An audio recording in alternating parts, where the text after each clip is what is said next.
জাদু ও জাদুর প্রভাব থেকে মুক্তি পাওয়ার জন্য কোরআন ও হাদিসে নির্ভরযোগ্য কিছু দোয়া আমল এসেছে, যেগুলো নিয়মিত আমল করলে আল্লাহর ইচ্ছায় জাদু ও জাদুর প্রভাব থেকে মুক্তি পাওয়া যাবে। প্রমাণিত কিছু আমল আজকে আপনাদের মাঝে বলে দিব। এই আমলগুলো করলে আপনার কারো কাছে যেতে হবে না, নিজে নিজেই আপনার শত্রুর করা জাদুগুলো কাটতে পারবেন ইনশাআল্লাহ।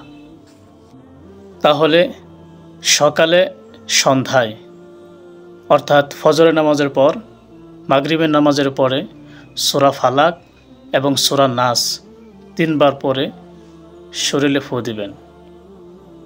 সূরা বাকারা তেলাওয়াত করা। আল্লাহ রাসূল সাল্লাল্লাহু আলাইহি সাল্লাম বলেছেন, যে ঘরে সূরা বাকারা তেলাওয়াত করা হয় সেই ঘরে শয়তান প্রবেশ করে না। আয়াতুল কুরসি 5 ওয়াক্ত নামাজের পর তেলাওয়াত করবেন। ঘুমে যাওয়ার আগে ওযু করে পাক পবিত্র অবস্থায় সালাতুল হাজত 2 রাকাত নামাজ আদায় করে এরপর আয়াতুল কুরসি পরে শরীরে ফু দিয়ে ঘুমাতে যাবেন। বিশেষ কিছু দোয়া, আয়াত, এগুলো নিয়মিত তেলাওয়াত করবেন, আমল করবেন।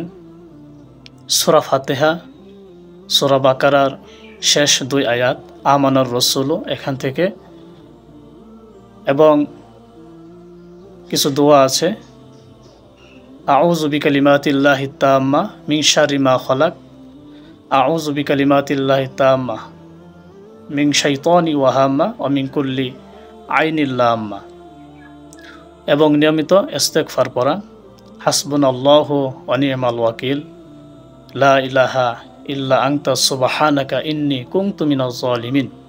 যদি এই আমলগুলো আপনি নিয়মিত আমল করতে পারেন, শত্রু যত বড়ই আপনাকে জাদু করুক না কেন, আল্লাহর ইচ্ছায়, আল্লাহর সাহায্য অবশ্যই আপনার কাছে আসবে।